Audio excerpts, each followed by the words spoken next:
Hello, hello, hello. I am ManlyPebbles, and welcome to the world of ManlyPebbles. So, last week we started with our main building area, or our main base, if you will.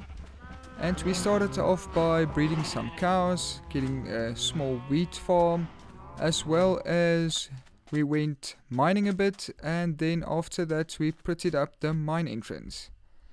Now, if you did watch the last episode, you'll see that there are a few extras as well that I did between episodes. For instance, I started a small sheep or wool farm, and then I also went off on a bit of a treasure hunt to gather a few more resources, especially to get some different types of wood. So we gathered a bit of dark oak saplings and a bit of spruce saplings that I planted over there that you can see. We also gathered some pumpkins, some more sugarcane, as well as bamboo, and we also got a few extra treasures from a ruined portal. Now, the main reason that I went off on a treasure hunt is actually to find a village, because today I want to start messing about with villagers. And hopefully we can get some emeralds in trade with them as well. Now, obviously you can't start a village without villagers. So our first step for this episode is to find the village and bring some villagers back.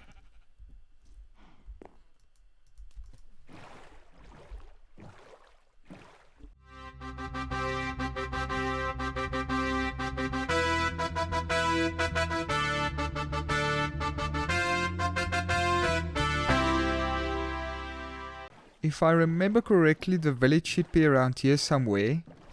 I did spot it on my treasure hunt earlier, but I haven't gone through the village yet. I wanted to do that on camera. So let's see if I remember correctly.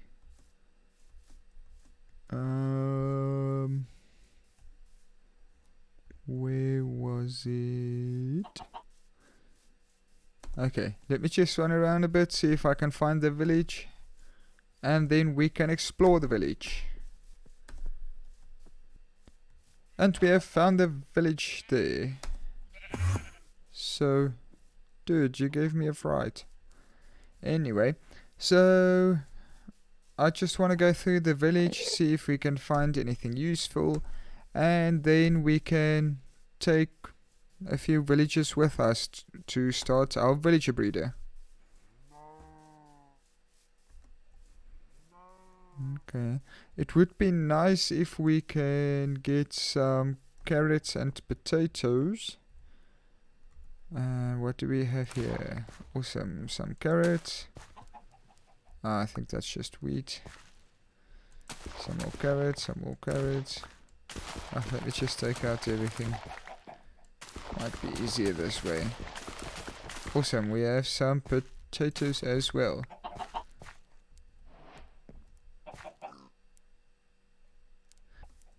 Okay, so we have a cleric here. Or, the building for a cleric. Anything up here? No, usually there aren't anything up here, but let me just check out the village.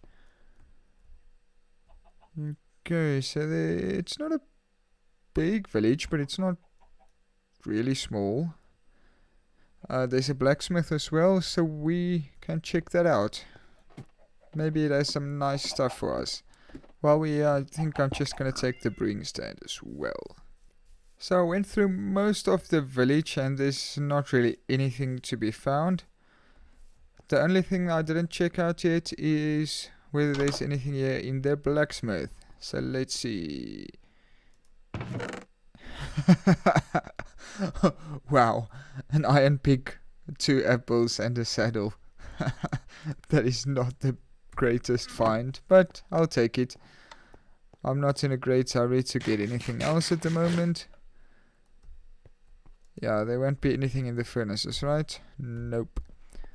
Okay, so before we take the villagers, I want to take the bell as well. And this we're gonna use in our potato and carrot farm.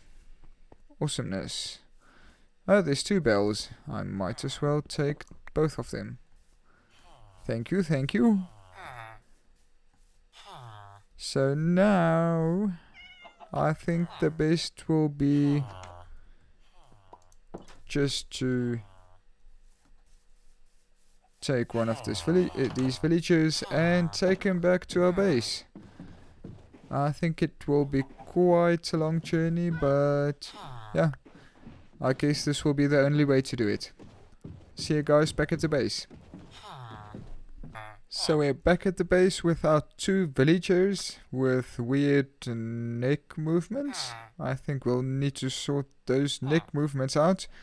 But anyway, for now I'm just going to make them a small area to stay in. And once I got them in here, I think we're gonna clear out some of that jungle over there. The reason for that is I want to get a villager breeder, and then I want to start a few farms as well. So I'm mainly thinking a pumpkin farm, a melon farm if I can find any melons, and then some carrot and potatoes as well. Okay, I hope you guys enjoy the time lapse.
I hope you guys enjoyed the time lapse. It took me around 5 hours to clear out this whole area over here.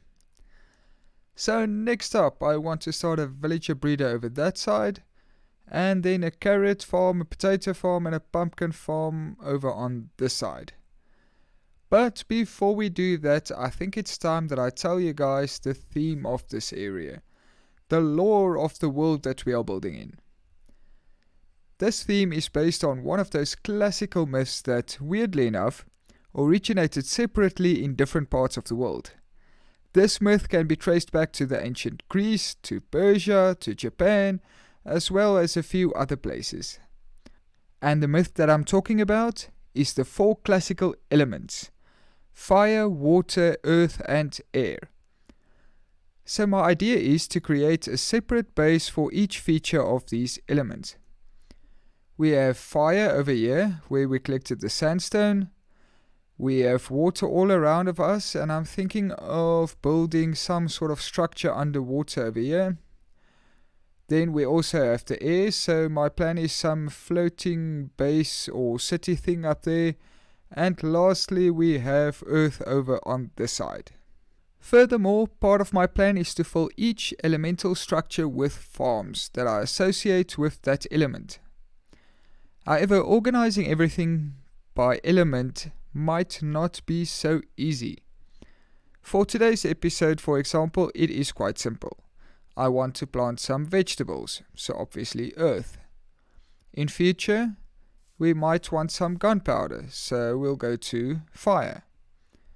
A kelp farm will probably be water. But everything is not as simple as that. For instance, a wool farm. It is obvious that it's not going to be part of the fire or the water, but will it be part of earth because sheep eat grass to replenish their wool? Or do we go for air because wool is fluffy and look like clouds?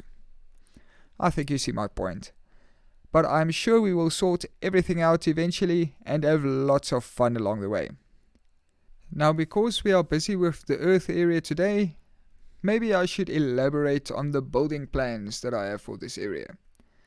I do plan on bringing some of the jungle back that we took out, but before we do that, I want to build a giant tortoise over here. Almost like one of those gigantic turtles in stories that make up entire islands. But rather than a turtle, I want it to be a tortoise. A land turtle, if you will. Now, I have never done something like that before, and never something on that scale. But if we pull it off, it should look amazing. Just think how it will look if a giant, majestic tortoise is lying here basking in the sun and looking over the ocean.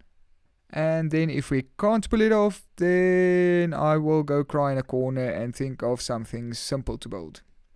But obviously we don't have the resources or the time to build it in today's episode, so we might as well start with the innards. The guts of the tortoise. The farms that will be inside of its shell. Or carapace. It's called a carapace. Anyway, let us stop stalling and start with our villagers. Bombs away! We have constructed our villager breeder, and all we need to do now is to add our villagers. So my idea is to bring the villagers around and get them up here with the old piston technique, and then we can throw them food from up here and they will start to produce babies. And just to prevent any fall damage, we can add a bit of water down here. So let me get the villagers and let us start producing villager babies. It seems that we have picked up a parrot. But okay, the way we get our villager up there is I put a piston under here, then we can just power it like that. Unpower it. Yeah, it might be easier if we actually get a lever. But a lever won't work underwater. So the next one, I'll put another block there, a block of redstone, and it will push up like that. Now that it's above the water, we can actually put a piston there, and we can place a lever, and up we go. Dirt, lever, dirt, lever, dirt, lever. There we go. Hello, Mr. Drowned. Bye bye. Now let's see if this will work. Okay, so let me just put that back. Get into the boat. Go over there. And now, if I break the boat, do you think you'll fall in there? Let's see. Put on it boxes. Okay, not quite, but we can just push him in from here. There we go. And our first villager is in. Now we can get our next one. Good day, this is your captain speaking. Welcome aboard the cruise ship, rowboat dinghy, the MSS Pebbles, on its journey from the desert island to the Earth Elemental District. Please keep your arms and legs inside the vehicle at all times, and be on the lookout for any drowned zombies. Enjoy your cruise, and we will arrive at our destination shortly. Elevator number 1 going up. Squeak! Squeak! Squeak! Squeak!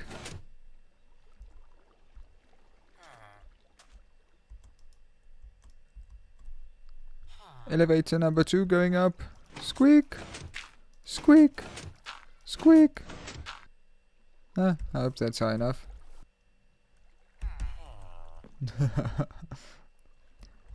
I think I over-squeaked this one.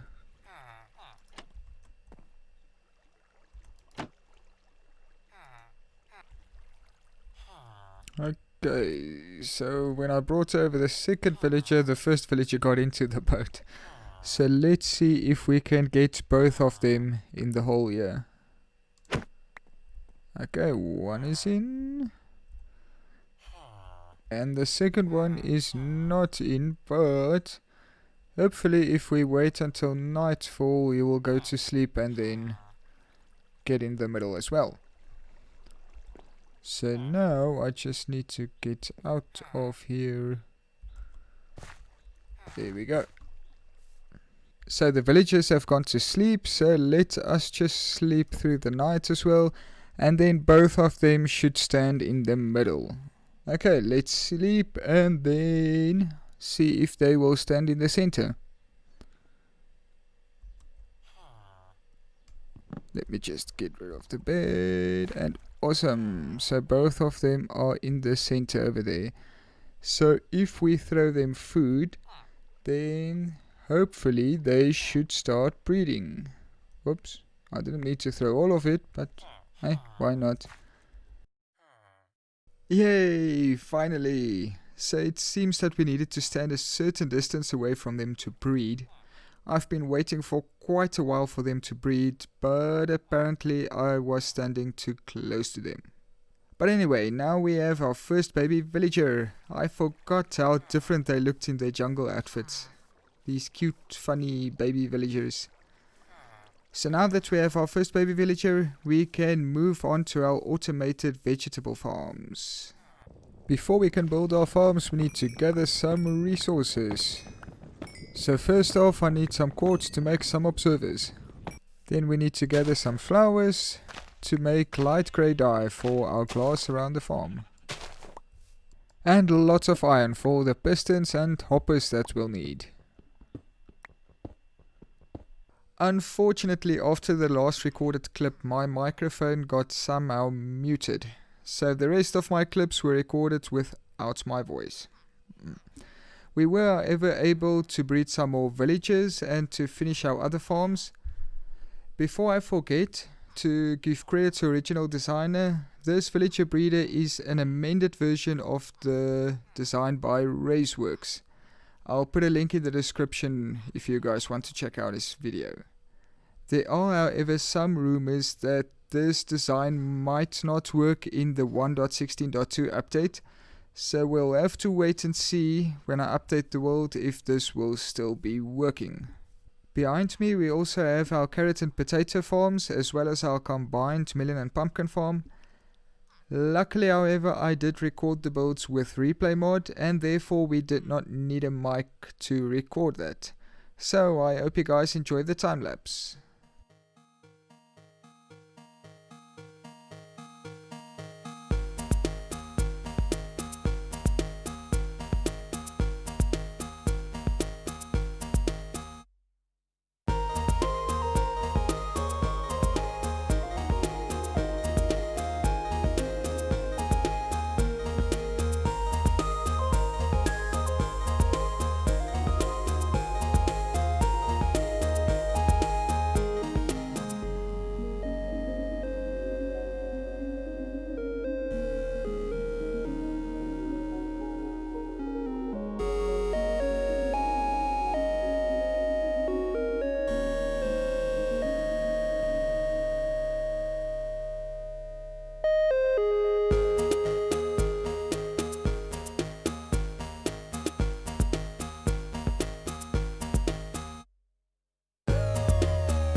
I hope you guys enjoyed the time lapse. But let me quickly show you guys how the farm works.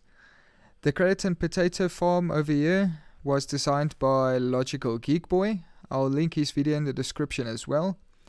How this farm basically works with the carrots this side is the farmer villager over there will farm the crops for us, and then when it is meeting time, usually in the afternoon, he'll come over to this villager guy over here and he'll try to throw the carrots to him.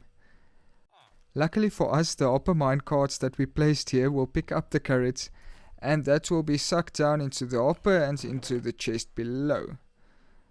So like you guys can see here, we've already collected quite a few stacks of carrots. And then over on this side, it's exactly the same, it's just our potato farm, so we can collect our lovely veggie goodness over here. Over at our combined melon and pumpkin farm, I have no idea who the original designer of this farm is, but I have seen this farm design being used on many different YouTube channels. Although it is very resource expensive, it is quite an easy build to build, and it supplies a large amount of melon slices as well as pumpkins. The general idea of this farm is above every melon or pumpkin stem there is an observer, and then if this stem grows to form a melon or pumpkin on any side, the observer will pick up the growth, and then all the pistons around the observer will fire to break the melon or pumpkin and also push the melon slices or the pumpkin through the block to be collected by the hoppers down below. Like I said, this farm is quite expensive to build, especially in iron. However, most of my trading with the villagers will be trading melons and pumpkins for emeralds. Wow, that was a long-winded explanation. I hope you guys at least understood what I was trying to say. But anyway, that will be it for this episode. I hope you guys enjoyed it. If you did, please leave a like and consider subscribing. And then I'll see you guys next time. ManlyPebbles, logging off.